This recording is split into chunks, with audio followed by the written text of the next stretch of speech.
Hello friends, आपका BAMS first year channel में स्वागत है। आज हम क्रिया शरीर का first chapter fundamental principle of Ayurveda का वन शॉट वीडियो देखेंगे।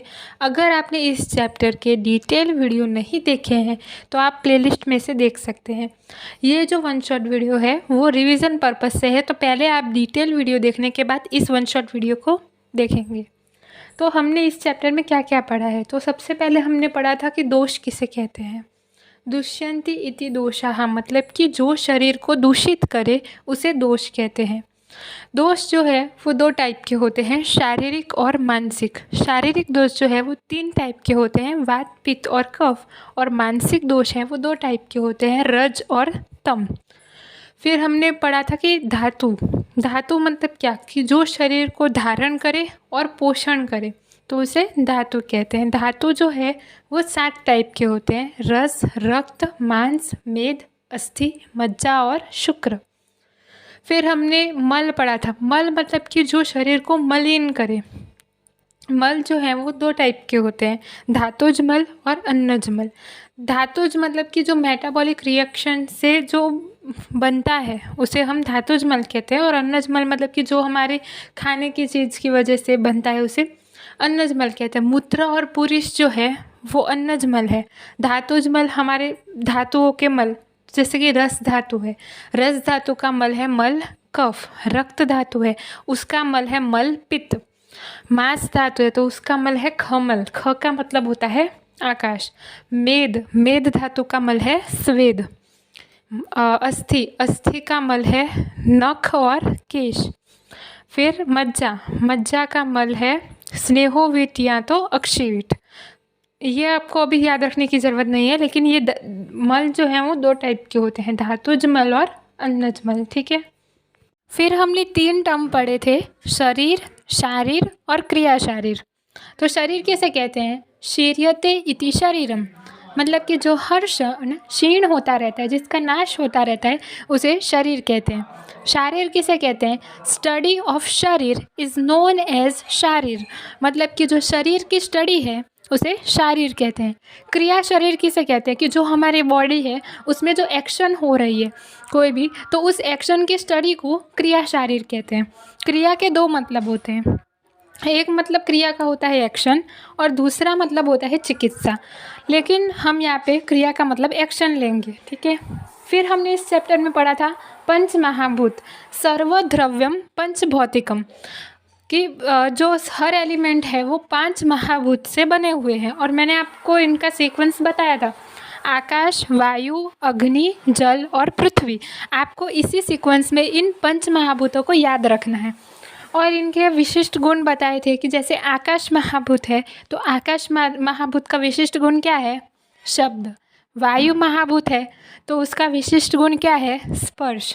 अग्नि महाभूत है तो उसका विशिष्ट गुण क्या है, रूप। जल महाभूत है तो उसका विशिष्ट गुण क्या है, रस। पृथ्वी महाभूत है तो उसका विशिष्ट गुण क्या है, गंध। फिर हमने अष्टांग आयुर्वेद पढ़ा था, मतलब कि आयुर्वेद की 8 ब्रांचेस। तो आयुर्वेद की 8 ब्रांचेस कौन सी है, काय बाल ग्रह ऊर्ध्वांग शल्य दंष्टा जरा वृषान अष्टाव अंगानि तस्याहु चिकित्सायेषु संश्रिता। इसका जो रेफरेंस है वो हमें अष्टांग हृदय में मिलता है। आयुर्वेद की 8 ब्रांचेस है, तो उसमें से जो पहली है वो है काय चिकित्सा। काय चिकित्सा में जनरल मेडिसिन आता है। फिर दूसरी जो है वो है बाल रोग चिकित्सा, मतलब कि पीडियाट्रिक्स।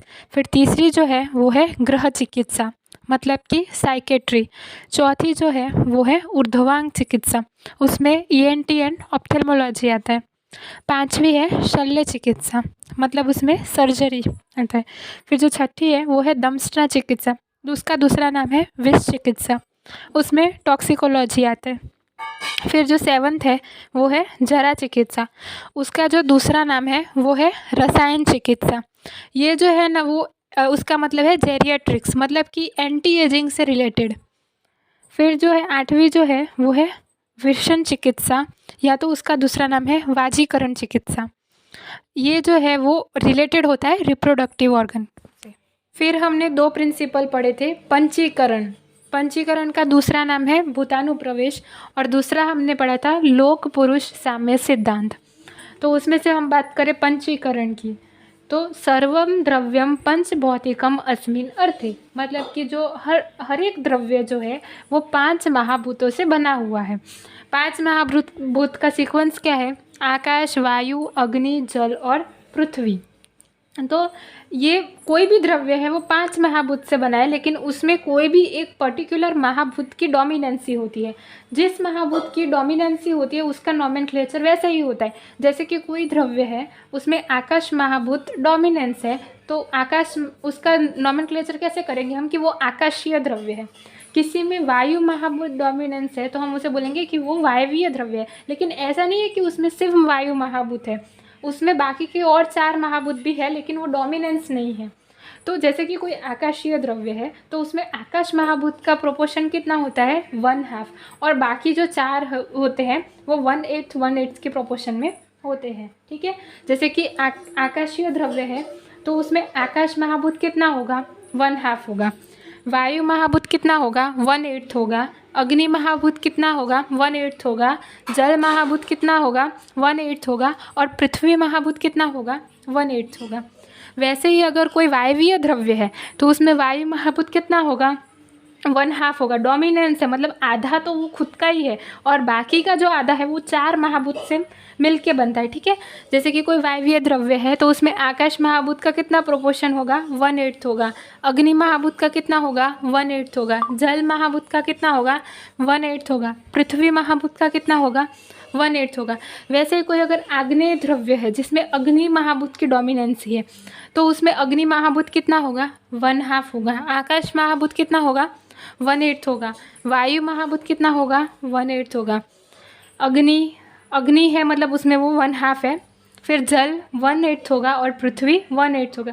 ऐसे ही बाकी के जो भी द्रव्य होंगे उसमें जो खुद का जो है वो 1/2 होगा और बाकी के जो 4 महाभूत है वो 1/8 के प्रोपोर्शन में होंगे। ठीक है, तो ये है पंचीकरण सिद्धांत। दूसरा सिद्धांत है लोक पुरुष साम्य सिद्धांत। यावन्तो हि लोके भाव विशेषाः तावन्तो हि पुरुषे, यावन्तो हि पुरुषे तावन्तो हि लोके। इसका जो रेफरेंस है वो चरक संहिता में हमें मिलता है। यावन्तो हि लोके मतलब कि जो यूनिवर्स में है वही पुरुष में है। लोक का मतलब है यूनिवर्स और पुरुष का मतलब है ह्यूमन बॉडी, मतलब कि जो यूनिवर्स में है वही हमारी बॉडी में है। जैसे हम कुछ एग्जांपल से देखें तो जैसे कि यूनिवर्स में मून है तो वैसे ही हमारी बॉडी में जो है वो कफ है। जैसे यूनिवर्स में सन है तो वैसे ही हमारी बॉडी में पित्त है। जैसे यूनिवर्स में विंड है तो वैसे ही हमारी बॉडी में वात है। तो इसे बोलते हैं लोक पुरुष साम्य सिद्धांत, मतलब कि जो लोक में है वही पुरुष में है। ठीक है, तो ये हमारा था 1 shot video fundamental principle of Ayurveda का। अगर आपको ये वीडियो हेल्पफुल रहा हो तो please like, share and subscribe the channel.